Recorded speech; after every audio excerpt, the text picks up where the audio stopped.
Bonjour à tous, très heureuse de vous retrouver pour cette nouvelle émission du travail dans tous les sens. Le niveau de salaire en entreprise, vous le savez, répond à des paramètres complexes, des paramètres objectifs liés au niveau d'études, à la responsabilité en entreprise, subjectifs aussi.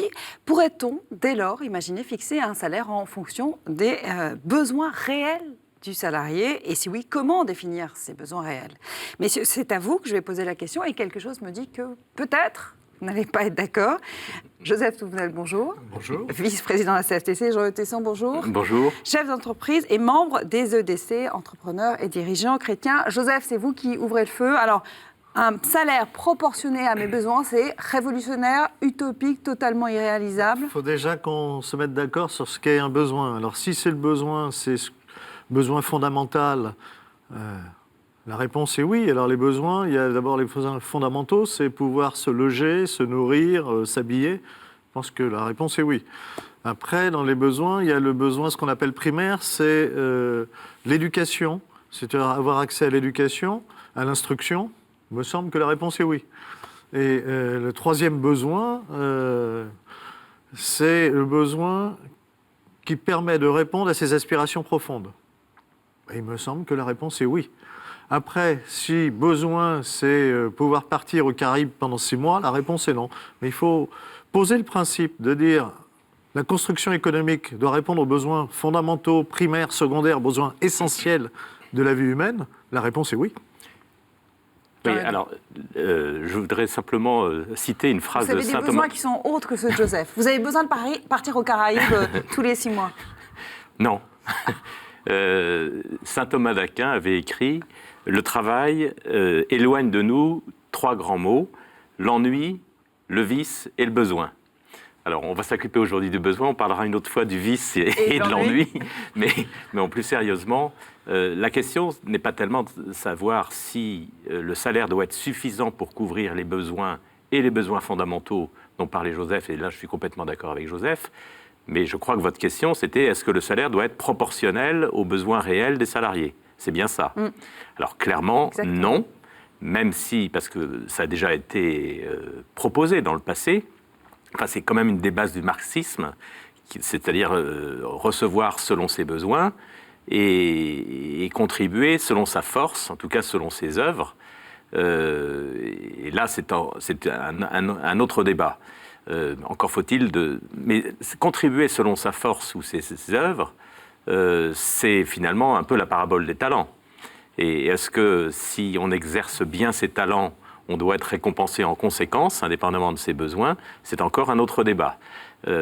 Mais aujourd'hui, je pense qu'on ne peut pas imaginer, en tout cas ça peut faire rêver certains, mais imaginer un salaire qui serait proportionnel aux besoins réels de chacun.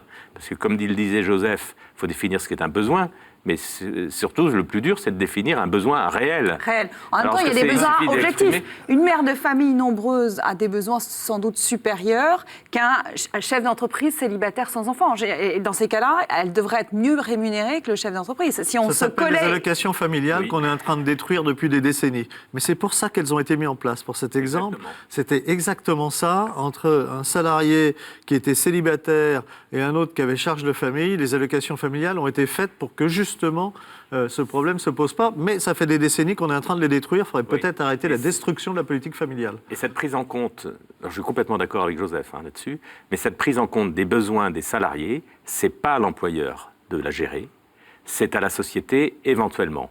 L'employeur, selon la doctrine sociale de l'Église, il doit assurer un salaire minimum qui permette aux salariés de vivre dignement et de faire vivre sa famille. J'ai pas vu que la doctrine sociale de l'Église disait un salaire minimum. J'ai vu que la doctrine sociale de l'Église disait un juste salaire, Saint Thomas d'Aquin, 13e siècle. Ce salaire qui doit permettre à chacun de vivre dignement, lui, sa famille, et épargner. C'est le socle et c'est la base. Mais Saint Thomas d'Aquin justifiait aussi la différence de rémunération. Oui, ça n'empêche. Oui, bien sûr. C'est pour ça que je parle de minimum. C'est-à-dire, alors, on pourrait avoir un salaire minimum pour chacun en fonction de ses besoins. Mais pour simplifier, on dit que dans la société, le minimum des besoins pour chacun pour pouvoir vivre dignement, et ce n'est qu'une estimation faite qui est assez politique quand même, on arrive en France à cette notion de SMIC. Mais il peut y avoir dans d'autres pays une autre façon de respecter cette exhortation que nous fait l'Église. Maintenant, une fois ça fait, on peut parler de salaire raisonnable à partir du moment où les salaires ne sont pas du même montant pour tout le monde. Mais c'est là... Juste rémunération serait peut-être le terme plus Alors, adéquat. la juste rémunération, oui, mais justement, qu'est-ce qui est juste dans une rémunération dans la mesure où le travail doit rémunérer d'une part le temps qu'on consacre et d'autre part le service apporté à l'entreprise, ou en tout cas à la collectivité de l'employeur, en fonction des connaissances, des capacités à agir, et tout le monde on n'est pas tous égaux de ce point de vue-là. Mais en tout cas, la valeur le temps passé par chacun, pour moi, est identique quelle que soit la personne. C'est-à-dire, on ne peut pas mettre une échelle de valeur s'agissant du temps passé. En revanche, si on a cette prime de compétences ou de valeur ajoutée au travail, là, ça peut justifier pour moi la différence de salaire. Non, mais la différence de salaire, c'est pas une question. Il faut déjà poser le socle, mais pas le poser que chez nous. Il faut dire aussi qu'à l'autre bout de la planète, chacun a le droit à avoir un juste salaire. Ce qui veut dire qu'il faut qu'on ait une vision globale et que nous tous, consommateurs, on se responsabilise. Après, le salaire dans une entreprise, il doit être vu effectivement en fonction des compétences, en fonction du marché, de l'environnement de l'entreprise. Il est certain que si je suis dans un secteur très concurrentiel ou dans un secteur où il faut qu'en permanence je fasse des investissements très importants, peut-être que la politique salariale ne sera pas la même. Mais aujourd'hui, il y a des dérives. On s'aperçoit que l'échelle des rémunérations en entreprise explose. C'est-à-dire que je me mets 30 ans en arrière, la différence de salaire entre le bas de l'échelle dans l'entreprise et le haut était bien moins grand qu'aujourd'hui. Ce qui pose un certain nombre de problèmes avec, on voit des exemples caricaturaux, totalement indécents de rémunération, ce qui fait mal à tout le monde, parce que l'image qui est donnée de l'entreprise est très négative. Mais tu parles du patronat qui se goinfre quand il se goinfre. C'est triste. Parce que ça leur arrive, il ne faut pas dire non. Je suis très triste que tu puisses dire ça, Joseph. C'est plus difficile pour l'ouvrier spécialisé de se goinfrer que pour les le chef rémunérations d'entreprise. indécentes, c'est en général dans des grands groupes. Moi, dans le monde dans l'entreprise que je connais, alors en Vendée par exemple, je ne peux pas identifier d'entreprise, de chef d'entreprise ou de cadre qui se goinfrent. Il y en a qui gagnent très très bien leur vie, mais pas souvent parce qu'ils sont propriétaires de l'entreprise.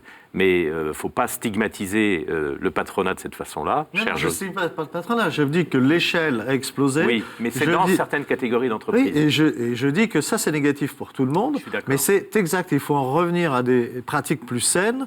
Il n'y a pas de différence substantielle à faire de 1 à 100 ou à 1000. On est d'accord. C'est ça le... Mais c'est comme partout quand il y a des excès. C'est un sujet de justice. Il faut empêcher des excès d'arriver, mais il ne faut pas remettre en cause le système pour autant. Pour autant. Moi, on peut remettre en cause le système. Le système qui permet à des pays riches de vivre sur le dos de gens très pauvres à l'autre bout de la planète, c'est un système qui doit être remis en cause. On va rester en France. J'aimerais qu'on parle à nouveau des critères objectifs de rémunération. J'aimerais savoir si le bien commun doit être pris en compte dans le calcul des salaires, avec ses conséquences environnementales et sociales. Le bien commun, il doit toujours être pris en compte. Après, comment fait-on? Et c'est pour ça que j'élargis le débat. Il doit y avoir un raisonnement global. Le bien commun, il est aussi global. En fait, avec la responsabilité, y compris du consommateur. Nous avons notre responsabilité. C'est qu'en fait, la fixation d'une rémunération ne doit pas uniquement relever, n'est pas une question strictement privée. Elle a aussi une répercussion sur la façon dont on consomme. C'est pas strictement économique. Oui. C'est pas strictement économique. Oui, mais c'est difficile de faire un lien entre la rémunération des salariés de l'entreprise et la mission de l'entreprise, la façon dont ces produits sont fabriqués. Imaginons dans une entreprise polluante. Est-ce qu'on doit rémunérer les salariés différemment selon que l'entreprise pollue ou pas? C'est compliqué. Mais c'est ça que ça veut dire, votre proposition. Pour les universités, soit travailler plus pour eux peut-être. Ou moins. Mais en tout cas, la question de la juste rémunération, c'est quelque chose de très délicat, parce qu'il y a beaucoup d'affectifs qui jouent, parce que la rémunération, c'est aussi une façon de reconnaître la qualité du travail fourni. Donc dès lors que... Et la reconnaissance, c'est souvent un besoin primaire de nous tous. Fondamental. Fondamental. Et les formes de reconnaissance sont diverses, mais la rémunération en fait partie. Donc là, on touche quelque chose de très sensible, au-delà d'une simple justice. Mais je note qu'il y a des entreprises qui se sont engagées dans un processus dit de libération, on parle d'entreprises libérées, où ce sont les salariés qui décident de leur salaire. Voilà. En considérant que, voilà, moi je vaux ça. Les salaires sont Alors, assez mais raisonnables. Oui, justement. Et c'est ça qui est intéressant à observer, mais ça nécessite un contexte particulier de responsabilisation et de régulation. Joseph vous adore là. Hein, je sais Oui, pas. on est d'accord, ça s'appelle la participation des Non, salariés. mais non, c'est pas ça la participation. Si, ça fait la participation des salariés aux grandes orientations de l'entreprise, parce que la politique salariale, c'est pas une grande orientation de l'entreprise. Oui, mais là, ce serait nouveau. Là, c'est une appréciation personnelle, Mais c'est oui. pas sur l'orientation de Mais l'entreprise. ça veut dire qu'ils participent. Ils Oui. participent Mais là, à ça va l'orientation encore de plus loin. l'entreprise. L'exemple que Et donne donc, c'est Jean-Eudes bien, va ça encore dans le plus bon loin. sens. Ça peut contribuer, c'est une forme de participation, mais c'est pas. oui, bien sûr. Oui. Mais en tout cas, ce qui est intéressant, c'est que, en général, ça marche. Parce qu'il y a une régulation par le groupe. Si quelqu'un est excessif, on va lui faire sentir qu'il est excessif. Donc ça invite chacun à être Il y a une raisonnable. correction fraternelle. Probablement, Une forme de mais pas correction forcément fraternelle. exprimée. Oui. Mais cette autorégulation du groupe permet de mettre en place des dispositifs comme celui-ci. Pour ma part, je ne sais pas si j'oserais le faire chez moi. Je crois, parce que justement, ça se prépare et ça se met en place dans un contexte C'est particulier. révolutionnaire, ça, quand même. Oui, sûrement, oui. Et c'est Mais c'est peut-être pas- surprenant, c'est que ça marche. Ça peut marcher pour des entreprises moyenne, petites et moyennes entreprises. On n'imagine pas ça dans un grand groupe ni dans une entreprise un peu... C'est plutôt les exemples que j'ai en tête, c'est pas des toutes petites entreprises. Ce ne sont pas des toutes petites C'est pas entreprises. Il y a le petites système aussi dans lequel, mais je suis très contre, ce sont les salariés qui votent le salaire du patron. Ça, Joseph? Ça, c'est une attaque contre les nouvelles mesures du gouvernement qui disent qu'il faut faire dans les entreprises, que les entreprises fassent leur propre loi. Je suis d'accord, c'est très mauvais. L'entreprise, c'est pas le lieu du référendum. Mais j'aurais voulu que le patronat se lève contre cette idée du référendum en entreprise quand on discutait des textes. J'ose pas me mettre debout sur la table. Ça sera pour Mais une non, mais prochaine ça fois. revient à ça. On ne peut pas dire d'un côté, il faut faire des référendums en entreprise, et de l'autre côté, c'est pas très bon. On a déjà discuté j'en suis des d'accord. référendums en C'est pas entreprise. pareil parce que là, On va s'arrêter là. c'est derrière le vote de la rémunération du patron, il y a une estimation, un jugement porté sur l'homme. Sur l'homme et Il y a le sa risque de- valeur. et oui. pas seulement Et sur ça, c'est sa beaucoup plus Non, compétence. mais moi, je complexe. trouve aussi que c'est Oui. très mauvais. On est bien d'accord. Bah, écoutez, on se quitte sur une note commune, d'accord. Encore une fois. Encore une fois. Merci, messieurs, On va pour faire des nous efforts. avoir encore éclairé sur ce sujet délicat, vous l'avez dit, de la juste rémunération. Et on se dit à la semaine prochaine.